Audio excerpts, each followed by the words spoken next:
নমস্কার বন্ধুরা, welcome to my channel. Egg curry তো আমরা সকলেই খেয়েছি, আর আজ আমি বানাবো ফিশ এগ কারি। একদম বন্ধুরা, ঠিকই শুনেছেন, ফিশ এগ কারি, তার মানে মাছের ডিম দিয়ে এগ কারি। তাই চলুন দেরি না করে রেসিপিটা তাড়াতাড়ি বানিয়ে ফেলা যাক। যেহেতু ফিশ এগ কারি বানাচ্ছি, তাই মাছের ডিম তো লাগবে। আমি এখানে 200 গ্রাম মাছের ডিম নিয়ে নিয়েছি। এইবার আমি একটা ব্যাটার তৈরি করব, যার জন্য আমি মাঝারি সাইজে একটা পাত্র নিয়েছি, আর এর মধ্যে নিয়ে নিয়েছি 3 চামচ পরিমাণ বেসন ও স্বাদ মতো লবণ বেসনের সাথে খুব ভালোভাবে মিশিয়ে নিতে হবে, আর দেখতে হবে যাতে বেসনের মধ্যে কোনো শক্ত অংশ বা ডেলা না থাকে। সমস্ত কিছু খুব ভালোভাবে মিশিয়ে নিয়ে আমি এবার বেসন মাখিয়ে নেব। অল্প অল্প করে জল দিয়ে বেসন মাখিয়ে নিতে হবে, আর বেসন যাতে একদমই নরম না হয়ে যায় সেদিকে লক্ষ্য রাখতে হবে। এটা একটু শক্ত করেই মাখিয়ে নিতে হবে। আমি ঠিক যেইভাবে মাখাচ্ছি বেসন ঠিক এইভাবেই মাখিয়ে নেবেন, আর অবশ্যই দেখবেন বেসনটা যেন একটু শক্ত মাখানো হয়। আমার বেসন মাখানো হয়ে গেছে। এইবার আমি এর মধ্যে দেবো পেঁয়াজ কুচি। আমি আগে থেকে লম্বা লম্বা করে পেঁয়াজ কুচি করে রেখেছিলাম ও কাঁচা লঙ্কা কেটে নিয়েছিলাম। এই সমস্ত কিছু আমি এই বেসনের মধ্যে মিশিয়ে দিচ্ছি। পেঁয়াজ ও কাঁচা লঙ্কা খুব ভালোভাবে বেসনের মধ্যে মিশিয়ে দিতে হবে। আমি এখানে 3 চামচ পরিমাণ বেসন ব্যবহার করেছি 200 গ্রাম ডিমের জন্য। তোমরা যদি বেশি পরিমাণে ডিম ব্যবহার করো তাহলে বেসনের পরিমাণটাও একটু বেশি নেবে। আমার এই সমস্ত কিছু খুব ভালো করে মেশানো হয়ে গেছে। এবার আমি এর মধ্যে মাছের ডিম দিয়ে দেবো। এইবার ডিম খুব ভালোভাবে বেসনের সাথে মাখিয়ে নিতে হবে। এরকম আঙুলের চাপ দিয়ে ডিমগুলো একটু নরম করে নিতে হবে, কারণ না হলে ডিম বেসনের সাথে মাখানো যাবে না। মাছের ডিম ডিম্বথলির মধ্যে থাকে, তাই একটু আঙুলের চাপ দিয়ে নিলে এটা ডিম্বথলি থেকে বেরিয়ে আসবে। তারপর এটা বেসনের সাথে খুব ভালো করে মাখিয়ে নিতে হবে। আর যে ব্যাটারটা তৈরি করব সেটা যেন খুব নরমও না হয় আর খুব শক্তও না হয়। কারি বানানোর জন্য আমি এখানে আদা বাটা, রসুন বাটা নিয়েছি, ধনে পাতা নিয়েছি। ধনে পাতার শক্ত ডাঁটার দিকগুলো আমি ফেলে দিচ্ছি, আর পাতার দিক থেকে এগুলো ছোট্ট ছোট্ট করে কেটে নেব। ঠিক এই রকম ছোট ছোট করে ধনে পাতা কেটে নিতে হবে। সমস্ত ধনে পাতা কাটা হয়ে গেলে ওই প্লেটের মধ্যে আমি ধনে পাতাগুলো রেখে দেবো। এখানে আমি 1 চামচ পরিমাণ আদা বাটা ও 1 চামচ পরিমাণ রসুন বাটা নিয়েছি, আর কিছু স্প্রিং অনিয়ন নিয়েছি। এটা আমি গার্নিশিংয়ের জন্য নিইনি, আমি এটা কারিতে ব্যবহার করব বলে নিয়েছি। দেখো ঠিক এই রকম সাইজ করে স্প্রিং অনিয়নগুলো কেটে নেব। আর অবশ্যই তোমরা এখানে স্প্রিং অনিয়ন ব্যবহার করবে, এতে যে কারিটা হবে এতে স্প্রিং অনিয়ন দিলে স্বাদ খুব সুন্দর হয়। এখানে আমি সমস্ত উপকরণ কারির জন্য নিয়ে নিয়েছি। এইবার আমি গ্যাসেতে একটা ছোট্ট প্যান বসিয়ে তাতে তেল গরম করে নিয়েছিলাম, আর তার মধ্যে যে আমি ব্যাটারটা তৈরি করে দিয়েছিলাম সেটা এই চামচের সাহায্যে 1 চামচ পরিমাণ মতো এই গরম তেলে দিয়ে দিচ্ছে। তেল খুব ভালো করে গরম হতে হবে। এই ব্যাটারটা 1 চামচ পরিমাণ করে দিয়ে ভেজে নেবেন। এগুলো ছোট ছোট বড়ার মতো হবে, ঠিক এইভাবে এইগুলো ভেজে নিতে হবে। এইগুলো আগের থেকে কিছুটা ভাজা হয়ে আসছে। এইবার আমি এইগুলোকে উল্টে নেব। আমি একটা ছান্তার সাহায্যে এগুলো উল্টে নিচ্ছি। দেখো কত সুন্দর কালার এসেছে এইগুলোর মধ্যে।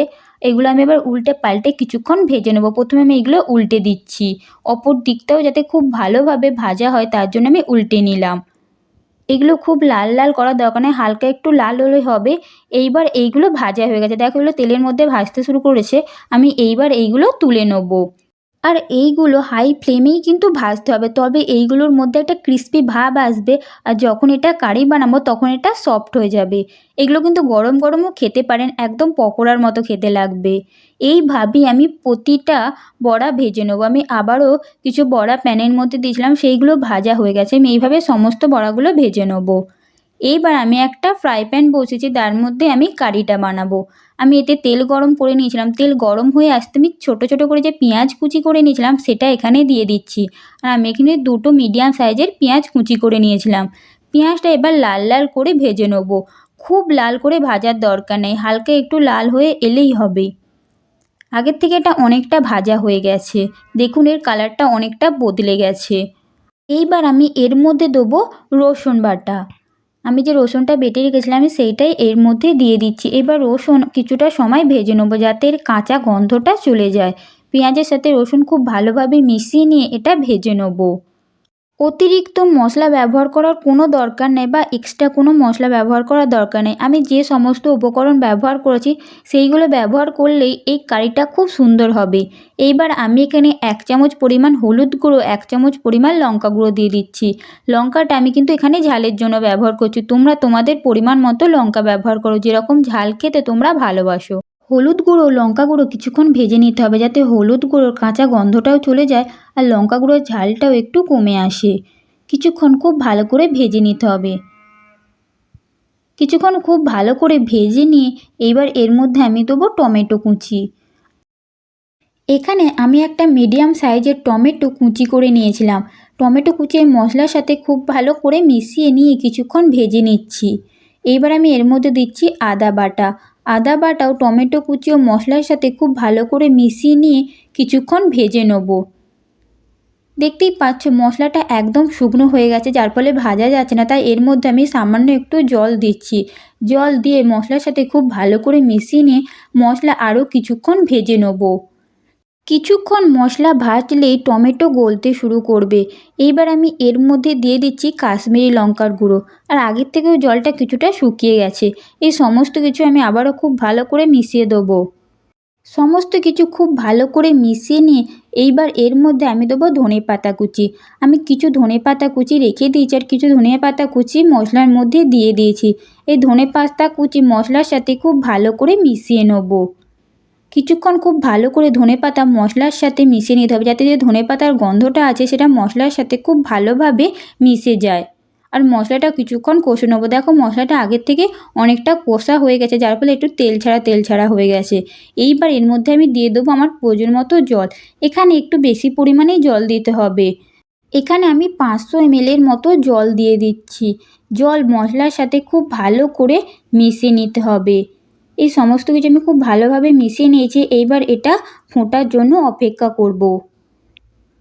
মশলা আগের থেকে একটু ফুটতে শুরু করেছে। এইবার এর ওপর থেকে আমি স্প্রিং অনিয়ন আর যে ধনেপাতাগুলো রেখেছিলাম সেগুলো ওপর থেকে ছড়িয়ে দেবো।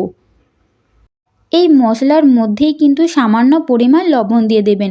বড়া যখন আমি ভাজি, যখন আমি ব্যাটারটা তৈরি করছিলাম তাতে লবণ দিয়েছিলাম, তাহলে এখানে সামান্য পরিমাণ লবণ দিয়ে দেবেন। আগের থেকে এটা ফুটতে শুরু করেছে। এবার আমি একে একে সমস্ত বড়াগুলো এর মধ্যে দিয়ে দেবো। আমি সমস্ত বড়া এর মধ্যে দিয়ে দিয়েছি। এবার এটা ঢাকনা চাপা দিয়ে দেবো কিছুক্ষণ ফোটার জন্য। ঢাকনা চাপা দিয়ে কিছুক্ষণ অবশ্যই ফুটিয়ে নেবেন। এতে যে বড়াগুলো এইগুলো একটু জুসি হয়ে যাবে, খেতে একটু সফটও হয়ে যাবে। এখানে আমি দিয়ে দিচ্ছি সামান্য পরিমাণ লবণ। আমি যেই লবণটা তোমাদের মশলার মধ্যে মেশাতে বলেছিলাম সেটা সেই সময় না মিশিয়ে এইখানে দিয়ে দিচ্ছি। আমি খুব সামান্য পরিমাণে ব্যবহার করছি আর খুব ভালোভাবে মিশিয়ে নিচ্ছি। লবণ খুব ভালোভাবে মিশিয়ে নিয়ে বড়াগুলো এবার আলতো হাতে একে একে উল্টে নিতে হবে। বড়াগুলো খুব সাবধানে উল্টাবেন, কারণ এখন এগুলো একটু নরম হয়ে গেছে। আগের থেকে বড়াগুলো অনেকটা নরম হয়ে গেছে, তো একটু সাবধানে উল্টাবেন। সমস্ত বড়াগুলো আমি উল্টে নিয়েছি। আবারও ঢাকনা চাপা দিয়ে এটা কিছুক্ষণ ফুটিয়ে নেব। অনেকেই হয়তো বিভিন্ন ধরনের এগ কারি খেয়েছো।